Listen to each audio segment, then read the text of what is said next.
अजीज मोमिनीन, आज हम पाकमा कैथोलिक कलीसिया के साथ मिलकर खुदावंद यीशु मसीह की तब्दीली सूरत की ईद मनाते हैं। और आज हम मुकद्दस मरकज की अंजील, उसका नामा बाब और उसकी आयात 4 ता 6 पर ध्यानो ज्ञान करेंगे।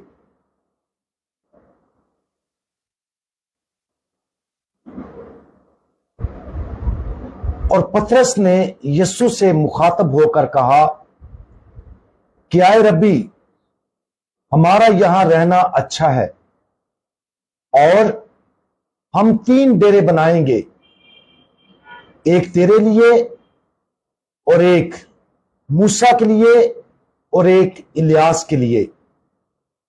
क्योंकि वो जानता ना था कि क्या कहता है, इसलिए कि वो बहुत डर गए थे। तब एक बादल ने उन पर साया कर लिया और उस बादल में से आवाज आई कि ये मेरा बेटा है, अल महबूब, इसकी सुनो। अजीज मोमिनीन, तब्दीली सूरत से ठीक पहले यीशु ने अपने शागिर्दों पर यह जाहिर करना शुरू किया कि वो बहुत ज्यादा दुख उठाएगा। बुजुर्गों और सरदार काहिनों और फकीरों के जरिए रद्द किया जाएगा, मारा जाएगा और फिर तीसरे दिन जी उठेगा। खुदावंद यीशु के इस परेशान कुन इंकशाफ ने शागिर्दों के अंदर बहुत ज्यादा खौफ पैदा किया और इसी खौफ की वजह से खुदावंद यीशु मसीह ने पतरस को डांटा और उनके साथ साबित कदम रहने का यकीन दिलाया। इस मौका पर खुदावंद यीशु मसीह ने अपने 3 शागिर्दों को एक बहुत कीमती तोहफा भी दिया। बहुत ज्यादा सफर, तबलीग, मोजज़ात और 12 रसूलों के साथ अपने दुखों के इंकशाफ के बाद खुदावंद यीशु मसीह पतरस, याकूब और यूहन्ना को अपने साथ एक ऊंचे पहाड़ पर दुआ करने के लिए जाने की दावत देते हैं। उन शागिर्दों को गालबन अंदाजा ही नहीं था कि मुश्किल और कठिन सफर तय करने के बावजूद जल्द ही उन्हें यीशु की अजियत और दुखों का सामना करना पड़ेगा। उनके जहन ना सिर्फ पिछले महीनों में यीशु के अजीम कामों और मोजज़ात, बल्कि आने वाले मिसाइब के बारे में खुदावंद यीशु के इल्फाज पर भी गौर कर रहे होंगे। जब वो इस कश्मकश में थे तो उनकी हैरत में इजाफा हुआ और उनके सामने खुदावंद यीशु की सूरत बदल गई और उसकी पोशाक ऐसी दरख्शां और नहायत सफेद हो गई कि दुनिया में कोई किसार वैसी सफेद पोशाक नहीं कर सकता था। अचानक मूसा और इलियास शरीयत और अंबिया की नुमाइंदगी करते हुए उनके सामने नमूदार हुए।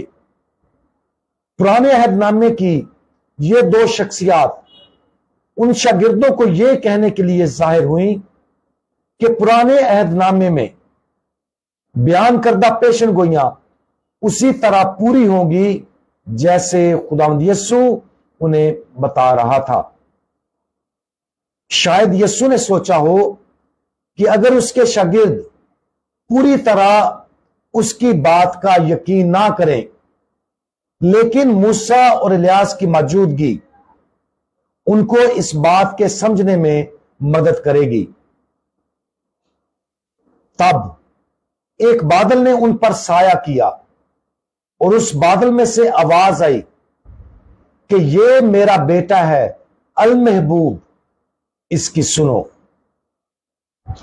इसी तरह अगर शागिर्द अकेले यीशु की बात का यकीन नहीं करेंगे या मूसा और इलियास भी उन्हें कायल करने में नाकाम रहेंगे तो आखिरी उम्मीद खुदा बाप था।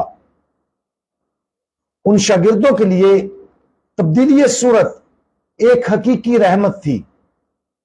उन्होंने पहले कभी ऐसा कुछ नहीं देखा था, लेकिन गालबन यह रहम का अमल था जिसने बिलाखिर उन्हें उस सख्त सच्चाई को कबूल करने में मदद की जो यीशु उन्हें अपने आने वाले मिसाइब और मौत के बारे में सिखाने की कोशिश कर रहा था। आसमानी बाप ने जाती तौर पर यीशु की गवाही दी कि हर वो चीज और हर बात जो यीशु ने कही काबिले इत्माद और काबिले भरोसा थी। जैसा कि हम अनाजील और बहुत सी कलीसियाई तालीमात में पढ़ते हैं जो खुदा ने कलीसिया के जरिए हमें अता की हैं, तो आज सोचें क्या कुछ ऐसी तालीमात हैं जिनके साथ हम जद्दोजहद कर रहे हैं, या हमारी अपनी जिंदगी में जाती तौर पर क्या कुछ ऐसी चीजें हैं जो हम जानते हैं कि खुदा हमसे चाहता है लेकिन उन्हें कबूल करना मुश्किल है। जब हम ऐसी कैफियत का सामना करते हैं जहां हम उलझन का शिकार हो जाते हैं, तो इसका साफ मतलब है कि हम खुदा को सुन तो रहे हैं लेकिन हम उसको पूरी तवज्जो से सुन नहीं रहे।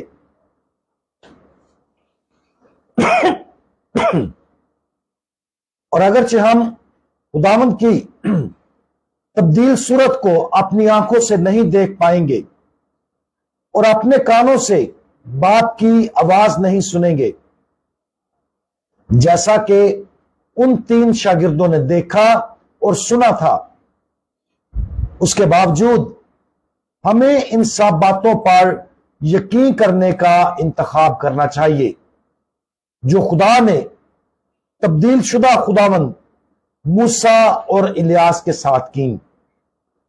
आज खुदा बाप खुद हमसे साफ और बराह रास्त बात कर रहे हैं और हमसे कह रहे हैं कि ये मेरा बेटा है अल महबूब, इसकी सुनो। ये अल्फाज ना सिर्फ शागिर्दों की भलाई के लिए कहे गए थे बल्कि खुदा बाप आज हमारी भलाई के लिए भी हमारे साथ वही अल्फाज बोल रहे हैं। अजीज मोमिनीन, आज खुदावंद की तरफ से शागिर्दों को दिए गए इस ताकतवर तजर्बे पर गौर करें। अपने आप को उस मंजर में रखने की कोशिश करें ताकि यीशु को मूसा, इलियास और बाप की गर्जने वाली आवाज के साथ इंतहाई शानदार अंदाज में तब्दील होने के गवाह बन सकें।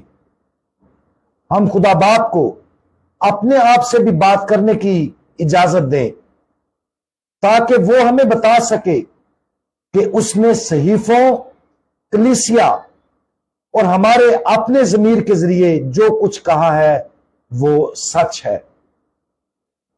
खुदा के मकाशफा को इजाजत दें कि हमें दिल की गहराइयों तक कायल करे कि हम ना सिर्फ यीशु की अलूहियत को तस्लीम करें बल्कि हर तरह से उसकी सुने। हमारे तब्दील शुदा खुदावंद, आप हमारे तसव्वुर से कहीं ज्यादा जलाली हैं और आपने अपने शागिर्दों पर अपने जलाल की एक छोटी सी झलक जाहिर की ताकि वो आप पर मुकम्मल भरोसा करने में उनकी मदद करे। हम भी आप पर बहुत ज्यादा भरोसा रख सकते हैं, ये जानते हुए कि आपने जो कुछ हमसे कहा वो सच है। बराए करम हमारी जिंदगियों से तमाम तर खौफ और हर किस्म के शक को दूर कर दें ताकि आपकी पाक मर्जी पर अमल करने में कोई चीज भी हमारे लिए रुकावट का सबब ना बने। खुदावंद यीशु, हमारा भरोसा आप पर है। आमीन। एक मरतबा फिर आप सबको खुदावंद यीशु की तब्दीली सूरत की ईद बहुत बहुत मुबारक हो।